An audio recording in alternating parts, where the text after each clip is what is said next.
Hi, this short video covers the topic of manuscript evidence and what that means for Christians as we ask questions like, has the document successfully come to us? Does it accurately portray the original writing? So one of the accusations that skeptics will make, and even some other religions who have a view of the Bible will make this accusation, like Muslims, for example, make this accusation, that our Christian Bible is corrupted. And what is meant by that is that whatever the authors originally wrote, like when Matthew wrote his gospel or um, when Moses wrote any of the books of the Pentateuch, that whatever was originally written, the accusation of corruption is suggesting that that original writing has not faithfully survived down the centuries to us.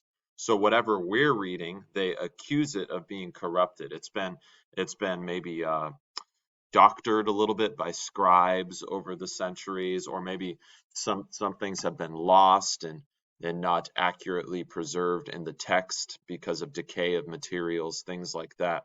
So this accusation of corruption for some is a really concerning one, right? Even if you do believe that the Bible is the word of God as it was originally written, if we don't have a faithful preservation of the original writings, if our Bible is corrupted and doesn't match the originals, that would mean then we don't have the Word of God.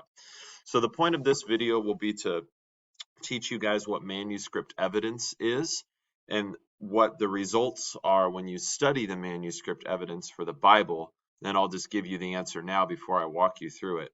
There is absolutely zero reason to believe that the Bible that you or I read, whether it's on the internet, Bible Gateway or something, or whether it's a physical Bible in our hands, there is zero reason to think that our Bible has been corrupted and that the original writings were somehow radically different than what we are reading.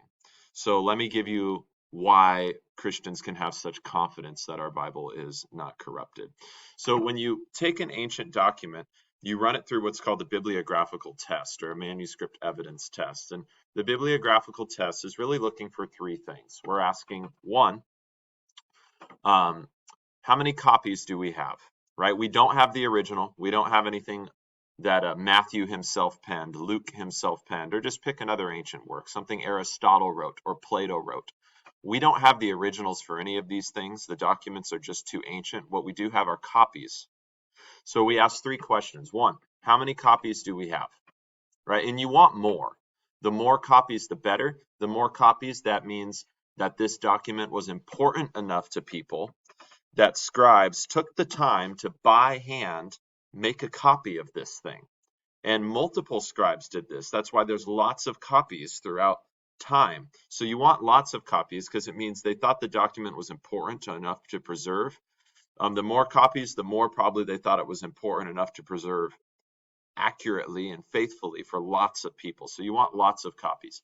And then secondly, you want the copies to date as close to the original writing as possible, right? I'll talk more about that in a minute, but the closer they date to the original writing, the less concerned you are with the possibility of the text getting altered or changed because maybe the original is still around. So when the scribe is making their copy, they're not making a copy of a copy of a copy. They're making a copy of the original, right? So if something was written in, let's say, 50 AD, and we date a copy to 150 AD, chances are that copy is of the original. It's only 100 years later, right? But if you're dating it to, something like 1,000 years later, right? If it was written in 50 AD, but the earliest copy we have is 1050 AD, then that copy probably isn't of the original. That copy might just be a copy of a copy of the original. At best, it could be a copy of a copy of a copy of the original at slightly worse. You get the idea. But hopefully the copy is of the original and not of a copy. And that's why you want that time gap to be small between the original writing and the copy that you found in archaeology. And then the third question is, okay, you have lots of copies. Hopefully they date close to the original. The third question is, how well do the copies compare? Right? Are they all saying identical things or nearly identical things? Well, then that's a good sign. But if they're not saying identical things, well, then that's a bad sign. Which copy is more close to the original? which one do I trust if they're saying radically different things? That's a bad sign. All right, so those are the three questions. How many copies do we have? How closely do they date to the original writing, which has been lost to us? And how well do they compare? And here's what you need to know about the Bible. We have copies of the Bible in abundance, about 8,000 manuscripts in the Latin Vulgate, about 5,000 plus manuscripts in Greek. The Bible has better bibliographical support than all other classical writings. When you're talking number of copies, when you're talking how closely the copies date to the original writing, and when you're talking how well the copies compare to one another, it's not even close. You'll study the details of this more senior year theology, but just know for now that the amount of copies we have for other ancient works, how closely they date to the original, and how well they compare is not always very comforting, right? We don't have a ton of copies of the works of Aristotle or Plato. Usually the copies we have don't date that close to the original writing. In some cases, it's many hundreds of years after the original writing. In other cases, it's like 1,000 years after the original writing is the earliest copy we've been able to find. And how well do they compare? Pretty well, right? So much so that scholars go, well, we think we have a close, or at least close enough to faithful preservation of whatever the original said. So pretty well, usually, but sometimes, at least in some sections of their works, there's significant differences. This is not the case for biblical literature. For biblical literature, we have lots of copies to compare. They date sometimes just decades in distance to the original, and sometimes a few hundred years, never many, many hundreds of years. This is why the Dead Sea Scrolls were such a big deal, by the way. They dug up copies that were well, not dug up, they found them in the caves near the Dead Sea. But the copies were so much older than any copies we already had access to in archaeology, and they still matched what we already had. So, and that's the final point. The biblical copies we have match very, very well, identical in most cases, nearly identical in others. Usually the discrepancies are things like grammar, a missing article or conjunction, the or and, something like that. It's never a difference in content. Like, well, this just straight up is a different paragraph that wasn't in the other document. What's going on here? Now, there are those rare cases in the Gospels where your English Bible will be very honest with you and note some manuscripts don't contain this verse, or some manuscripts don't contain these verses.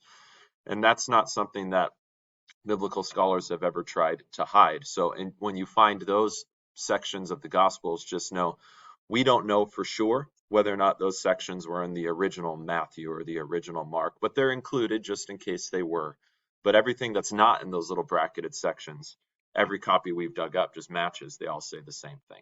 So the final result is simply this. If we're going to believe that we have an accurate version of what Plato wrote in his works, or what Aristotle wrote in his works, or Homer's Iliad and Odyssey, or Virgil's Aeneid. And most scholars would say we do have reason to believe that we have copies that are accurate, faithful to the original.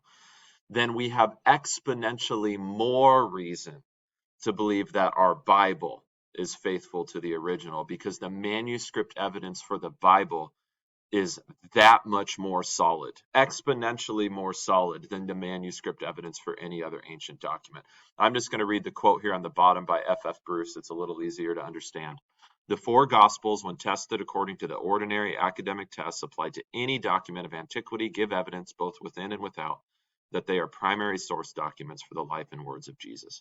In other words, that documents that we read are uncorrupted and they show themselves to be valid eyewitness type primary sources for the life and words of Jesus. So this accusation of corruption, our Bible's corrupted, we don't have what the original authors wrote, and our copies are probably not accurate to the originals, that is not at all true. We have every reason to believe that our copies of the Bible that we've dug up are accurate to the originals. So don't ever buy into this idea that the Bible has been corrupted over the centuries. That's a bad conclusion. Good scholarship says otherwise.